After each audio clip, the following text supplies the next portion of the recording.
ബാറിൽ പോയി മദ്യപിച്ച് തല്ലുകൂടിയ പ്രശ്നങ്ങളൊക്കെ തീരുമോ? വീട്ടിലുള്ളവരുടെ കാര്യം കൂടി നോക്കാത്തെന്താ?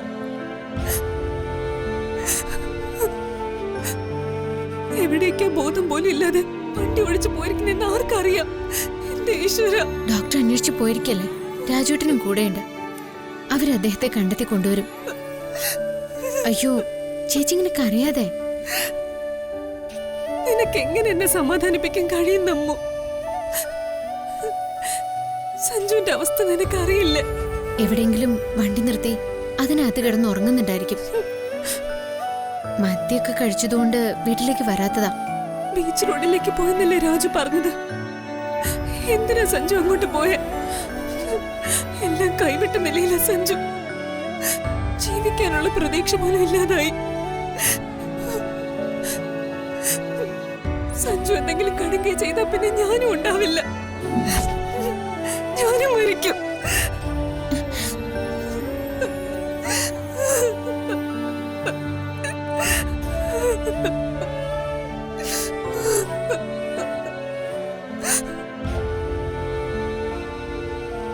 ഈ വിവരം ഇവിടെ ആരോടും പറയാനും കഴിയുന്നില്ലല്ലോ.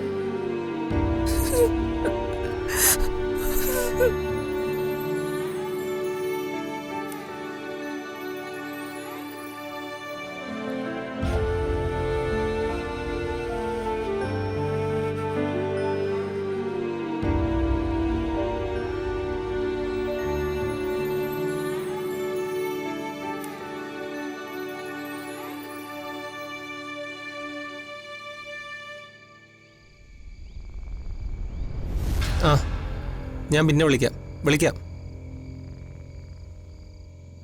അവിടെ നിന്നും സഞ്ജുവിന്റെ കാറ് കാണുന്നില്ല. എന്നാ നമുക്കിനി ബീച്ചിലേക്ക് പോവാം, വൈകാൻ പാടില്ല. നീ കേറ്. ആ,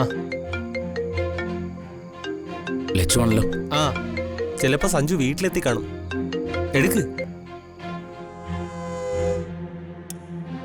എന്താ ലച്ചു? അദ്ദേഹത്തെ കണ്ടോ? സഞ്ജുവിന്റെ കാർ ഞങ്ങൾ അന്വേഷിച്ചോണ്ടിരിക്കുക. ഇതുവരെ കണ്ടെത്താനായിട്ടില്ല. ഞങ്ങള് ബീച്ചിലേക്ക് പോവാ. എങ്ങനെയെങ്കിലും അദ്ദേഹത്തെ ഒന്ന് കണ്ടെത്തിയേ പറ്റൂ. എന്ത് ചെയ്യണമെന്ന് എനിക്കറിയില്ല. ചേച്ചി ഇവിടെ 2 തവണ ബോധം കെട്ട് വീണു. ലച്ചു അമ്മയെ വിളിച്ച് വിവരം പറ. അമ്മയാണെങ്കിൽ ഉച്ച മുതല് ഒട്ടും വയ്യാതിരിക്ക. അമ്മയോട് ചെന്ന് വിവരം പറയാൻ പറ്റില്ല. കാവേരി ചേച്ചിയും ദിനേശേട്ടനും അവരുടെ തറവാട്ടിലേക്കും പോയി. ലച്ചു അവളെ ഒന്ന് സമാധാനിപ്പിക്കുക.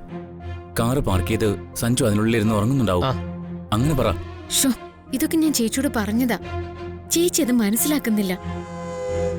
ഇതുവരെ നിങ്ങൾക്ക് കണ്ടെത്താൻ കഴിയാത്ത നിലയ്ക്ക് ഞാൻ പോലീസിലൊന്ന് വിവരം അറിയിക്കാം. എന്തായാലും ഞങ്ങളൊന്ന് ബീച്ച് വരെ അന്വേഷിച്ചു പോവാ. വൈകും തോറും കാര്യങ്ങൾ കൈവിട്ട് പോവേ. ചേച്ചി വല്ല കടുങ്കയും കാണിക്കും. ലച്ചു അവളുടെ കൂടെ തന്നെ ഉണ്ടാവണം. ഞങ്ങളൊന്ന് ബീച്ചിലേക്ക് പോയിട്ട് വരട്ടെ. ശരി.